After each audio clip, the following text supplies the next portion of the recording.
LaSalle, they got beautiful architecture, but their streets are so wide, it might as well be the Great Wall. You don't have a sense of intimacy. See, whereas in Ogilvie, it feels like small town, it feels very nice, and I think that's an edge you have over like downtown Peru, downtown LaSalle, even downtown Ottawa. Because the future downtowns are narrow streets, like this is Galena. I mean, I thought, wow, you could do this. And you know, and so I always saw the school when you come into town from the freeway. Well-maintained, great. But we really thought, okay, if I was in charge of this downtown, if you asked my opinion, and remember, these are all suggestions, I would go from Woodland to Spring and concentrate on that.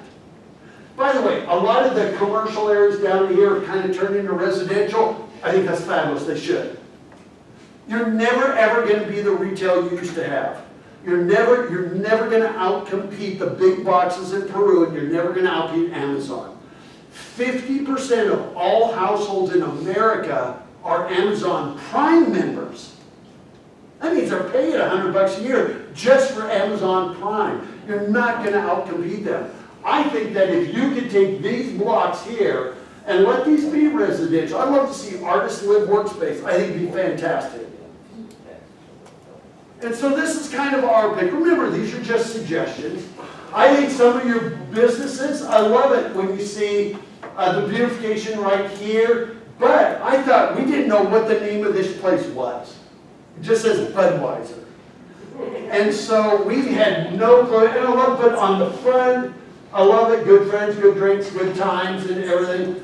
And not until we saw around the side, there's a banner that says, was it Lizzie's Lounge?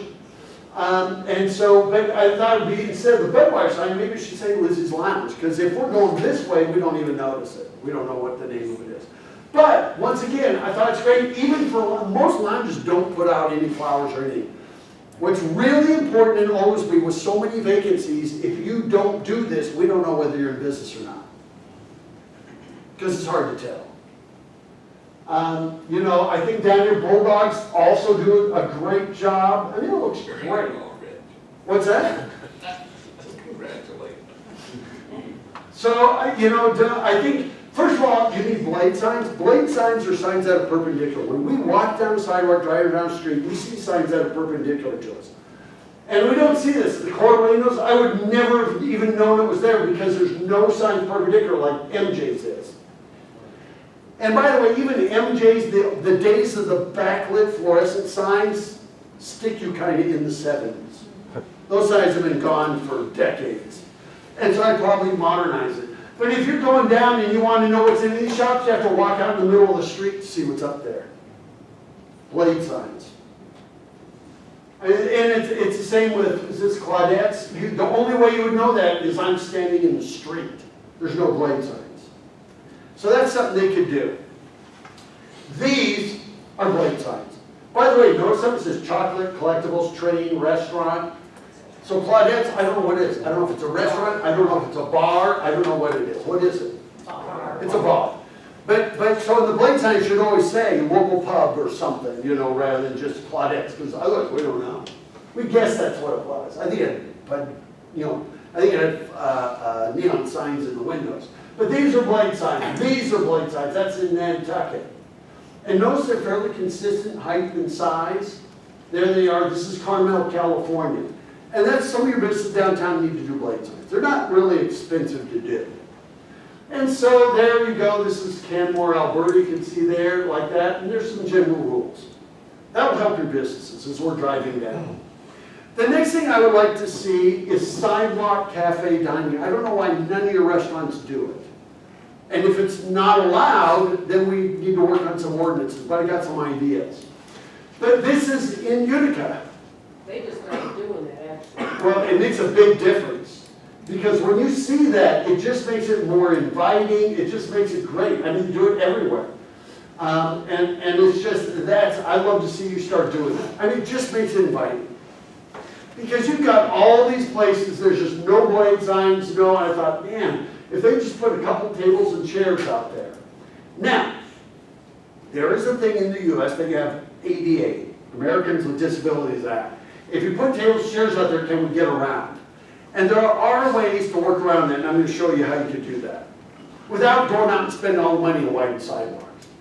But once again, like even Mr. Salz's, none of the restaurants do this. They do no outdoor cafe dining. And by the way, I have 2 words: round up. You know, I mean, these are things visitors notice this stuff. And so by the way, I got the root beer stand on there. There's Mr. Salz's, I added that on there. But this is outdoor cafe dining. This is in Covington, Kentucky. This is Salem, Massachusetts. This is, you know, Nelson, British Columbia. This is a little town of 5,000 up in the mountains. And this is all Nelson, British Columbia right here, where they, let me show you one, here you go, where they allow restaurants to have little outdoor dining in some spots. Here, what they do is they say you can even take up a parking space and put a little deck out in the street. So here you'll see it. Look, see what they did there? There's a car there, there's a car there, but at least they created a little deck so that wheelchair strollers, everything can get by. And I have a better idea than having people sit out here is doing something. But look at, see what they did? This is all Nelson, British Columbia. And by the way, they take them all away in the winter. So they all put them in storage in the winter months. You know, and here they're getting ready to take it down. I went back in October and they were just getting ready to put it all in storage for the winter. But this is even better. This is Wolfville, Nova Scotia. What they do is they have the restaurant people, the sidewalk cafe is up against the building, and they route the pedestrians around. And I thought, even if you could allow this in your downtown, you can see where pedestrians go around. They've got reflectors there. You can see where the storm drainage goes right there. So and it's a non-slip surface, and then in the winter they put them in storage. If you had 2 or 3 of these in your downtown, in front of Mr. Salz's, and Mr. Salz's, in front of MJ's, in front of these, I mean, the place would be packed. People would be going slow. They'd be going, whoa, we got to eat here. You got to bring your downtown to life. Isn't that cool? So, and that's a way, without rebuilding sidewalks and everything, you can create outdoor dining cafes because you don't have real wide sidewalks. And the restaurants pay for that. This is Canmore, Alberta. I mean, a town of 10,000. What they've done. And so all of these things are things that you can do. I just think they're great ideas.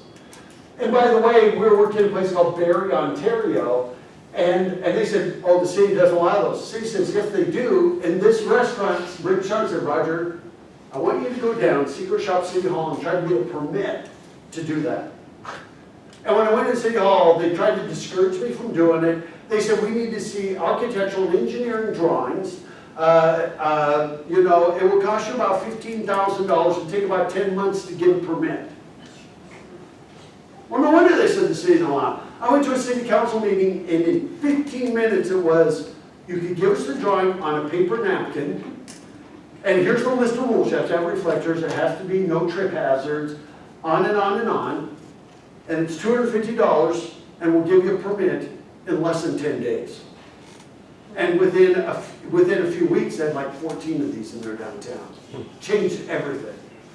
And so there it is from the inside. I took this early in the morning, they weren't open yet, but you can see how they did that. So anyway, that's a cool way to activate your downtown. You know, this little restaurant, she sells ice cream there.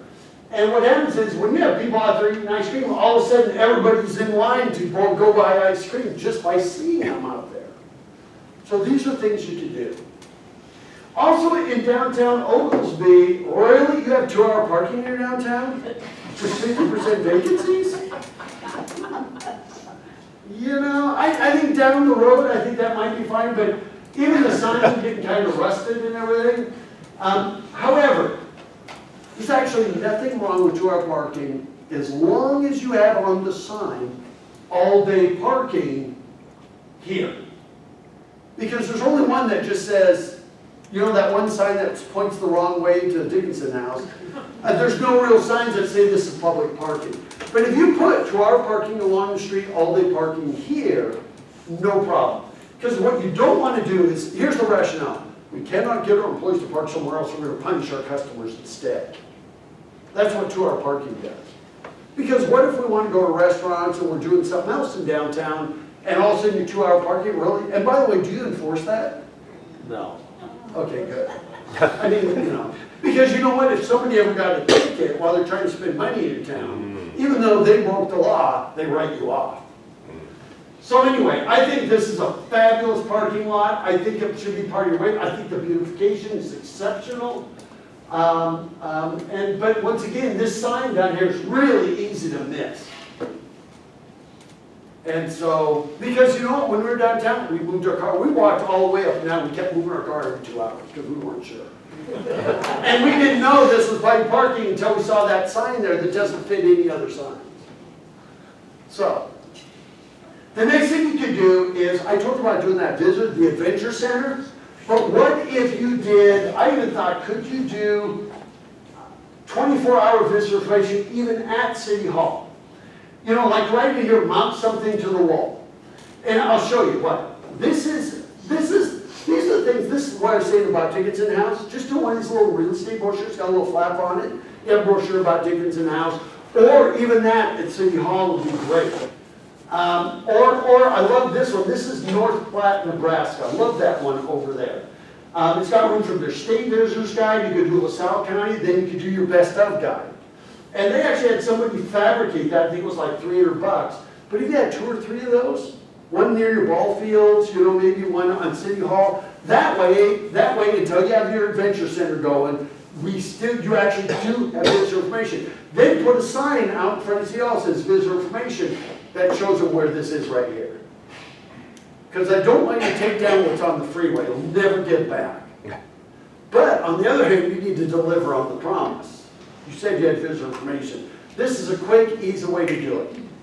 We had a tourist information area. I believe Gary, did you have that set up? You talked about that. It was in the police station. It's no longer, so we took the signage down at the police station. So I still have the sign. I just need a place to put it. I would do it that little alcove under City Hall because it's protected. And that's there. And by the way, people are more likely to go to City Hall than the police station. I mean, it's just that. And it's not that your police aren't friendly or anything. It's just people have this like, you know. It was a 24-hour access. Yeah, you need 120. It needs to be outside. With a toilet. It needs to be outside. Yeah. I've been wanting to bring that up before you move. Now's a good time. I'm in retired graphics business, Okay. and in my opinion, in the electronic age, printing paper that's going to end up in the trash can or the recycle bin by the end of the day, and I think it's time to start encouraging people to shoot a picture of something, or those little rosette things, whatever you. Yeah, QR codes. QR codes, Yeah. rather than having a bunch of displays all over that have to be refilled with paper, colored, Okay. four colored. So let me give you some statistics. First of all, before we travel somewhere, we only use print materials 1/3 of the time. We don't call and get the Illinois State Guide, the LaSalle County Guide. We 1/3 of the time because we're doing all on the internet, right? 1/3. 1/3 is still that's pretty substantial. Once we arrive, brochures are number one, even more on the internet. 81% of the time, people will use a brochure. So when they're sitting in a restaurant, when they're in the car, they'd rather have a brochure than be on their cell phone or their tablet. So they still have a place locally. So when you do like your very best of Oglesby brochure, which is just a rack brochure, I still think there is a need because that's where we're in a restaurant, we're in the car, and we're not on our mobile devices. So I think there's still a need for it.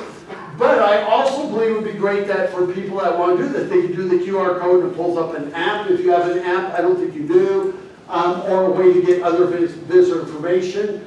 I think, like I said before, taking a picture of a trail guide would be great. You know, so then we're on our phone, we can kind of see if we can always zoom in and out of it. So, but I think there's still a place for print brochures once we arrive. I don't think you need to have a bunch of them. I'll show you some that do, but I still think there's a place for once we arrive. People want to be off their phones, and they're in a hotel room, and they can just look at that brochure, and they can share it, they can look at it. So I think there's still a place for it. But we're definitely going that way. There's just no question about it. Cape May, New Jersey, they did this. This is a little town of like 2,500 people. They actually built it says, welcome friends, old and new, linger here a day or two. Now, in their case, they do have a lot of brochures in there. Every business has their brochure in there.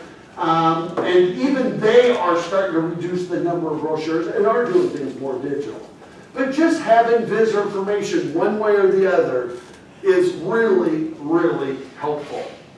We want people to take that exit. We want them to get in. You know what? Here's one other thing is once people get out of their cars, you have a 4 times greater chance of getting to spend money. So the reason I said City Hall, because you're right across the street from, and you're right there where most of your restaurants are. Once we get out of our cars, we might say, oh, there's a cute shop, let's go in that. See what I mean? So you're giving us a reason to get out. Beatty, Nevada, they did this. They had Kiwanis, I think it was Kiwanis bought the gazebo, Rotary put it together, and then they had a local crafts person build, that's got maps, everything around the area. But I just want you to have visitor information somewhere. But now, I got one more for you that I think would be really cool. Now, do you do other tournaments during the year? No. That's mainly it? Yeah. Okay. But if you have other activities, I love this. This is a portable visitor information kiosk. It all packs up in a suitcase, and it's got PVC pipes and everything that put together. And by the way, this is like, and it covers up at night. This is in Banff, in Alberta. But there it is. It's just got a little table. You can see how it's built. They're like $2,500. I thought down the road, you could take this information. So if there's an event going on at Matheson, if there's an equestrian event going on, you take the visitor information to them.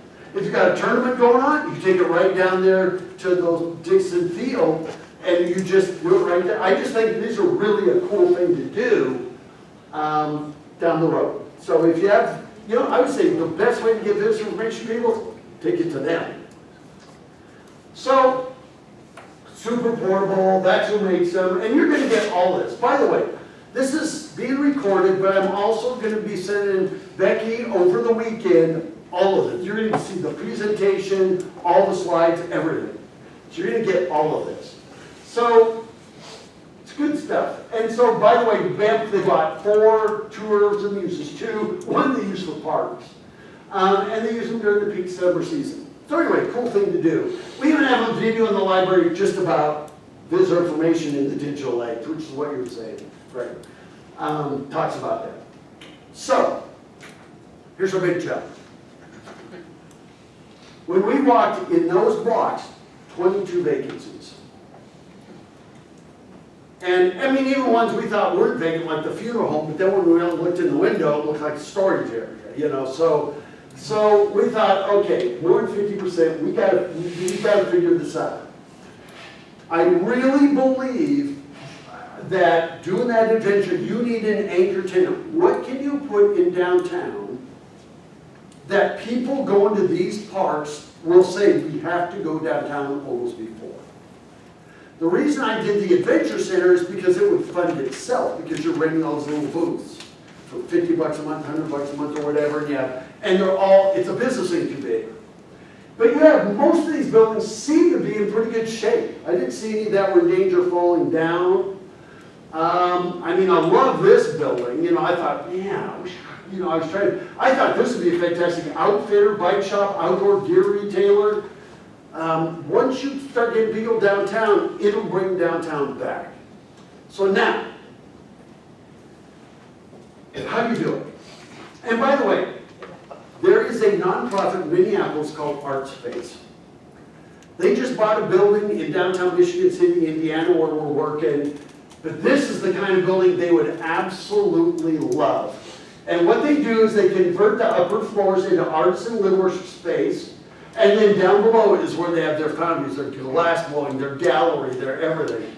I mean, you know what? You'd be a fantastic arts community. You really would, because artists always go for places that are pretty inexpensive. And I think they'd be beautiful. I thought this was a great building. I just thought it was kind of a shame. I even thought, could we put our outfitter down there? The reason I didn't show our Adventure Center is because I just thought this would be such a great lit workspace. And by the way, artists, they look at things. When we see houses for $47,000, we were shocked. That's way less than I paid for my car. I mean, I thought, wow, artists would love this place. Because these are decent houses. You know, I thought, man, maybe you could be Illinois' arts town.